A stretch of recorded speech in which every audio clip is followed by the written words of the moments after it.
వెళ్దాం అనుకున్నా, మీరు లేట్గా చేయనంటున్నారు. మళ్ళీ ఐ గెట్ బ్యాక్ ఒక 5 నిమిషాల మీద వస్తాను.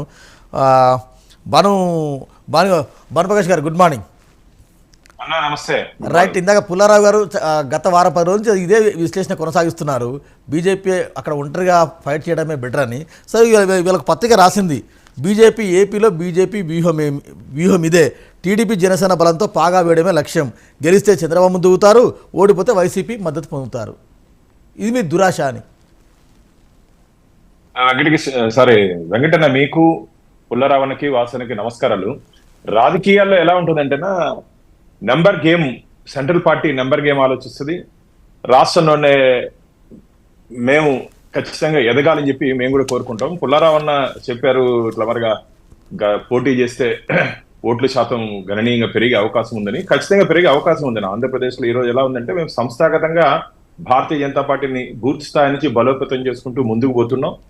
ఈ పొత్తుల విషయం అంటారా, పొత్తుల విషయం అది జాతీయ పార్టీ కాబట్టి మా కేంద్ర నాయకత్వం, మా parliamentary board, central BJP committee, మా అధ్యక్షులు నడ్డా గారు వారు నిర్ణయిస్తారు. పొత్తులు ఇప్పటి వరకు చంద్రబాబు నాయుడు గారు వెళ్ళి అమిత్ భాయ్ని కలిశారు, మన జగన్మోహన్ రెడ్డి గారు మన ప్రధానమంత్రి గారిని కలిశారు. కానీ ఏం జరిగిందో ఇంతవరకు ఎవరికి పూర్తి అవగాహన లేదు.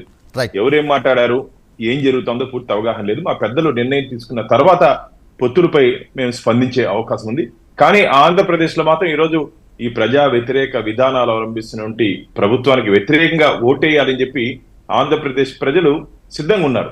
ఎందుకంటే రావాలి జగన్, కావాలి జగన్ అని చెప్పి 151 స్థానాల్లో 2019లో గెలిపించినట్టు ఆంధ్రప్రదేశ్ ప్రజలు ఈరోజు మాకొద్దు ఈ జగన్మోహన్ రెడ్డి గారి పరిపాలన, మాకొద్దు ఈ జగన్ పరిపాలన అని చెప్పి ఒక నిర్ణయానికి రావడం జరుగుతుంది.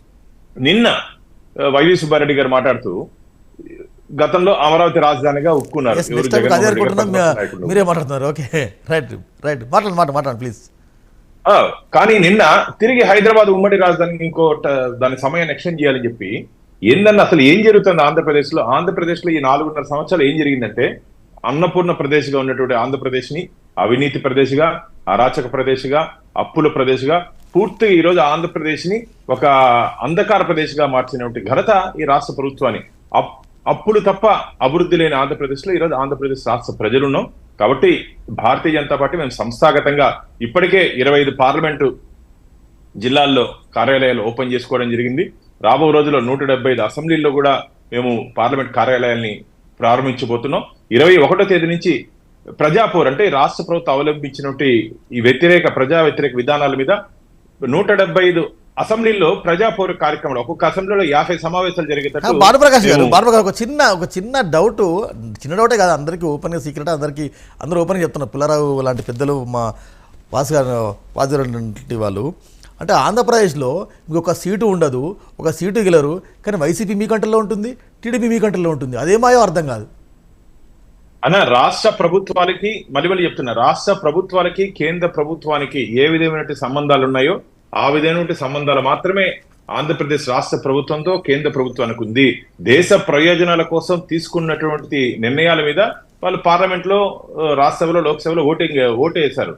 దాని అంత మాత్రాన మాకేదో ఉంది, బంధం ఉందంటే ఈ బంధం మాత్రమే ఉంది. వ్యక్తిగత సంబంధాలు కానీ, వ్యక్తిగత బాంధవం కానీ భారతీయ జనతా పార్టీకి జగన్మోహన్ రెడ్డి గారితో లేదు. కేవలం ఒక ముఖ్యమంత్రి గారికి, ప్రధానమంత్రికి, అంటే రాష్ట్ర కేంద్ర ప్రభుత్వాలు ఉన్నటువంటి సత్సంబంధాలు మాత్రమే ఉన్నాయి తప్ప వ్యక్తిగత సంబంధాలు ఎట్టి పరిస్థితులను మాకు అవసరం లేదు. కాబట్టి మళ్ళీ చెప్తున్నాం, దయచేసి ప్రజల్లో అపోహ పోవాలని చెప్పి మీ ద్వారా నేను కోరుకుంటున్నాను. రైట్. పుల్లారావు గారు, నిన్న వైవి సుబ్బారెడ్డి కామెంట్, మెజార్టీ పత్రికలు తెలంగాణ, ఇటు ఆంధ్రప్రదేశ్ ఎడిషన్స్ అచ్చు వేశాయి, ఉమ్మడి రాజధానిగా హైదరాబాద్ ఉండాలి, న్యాయ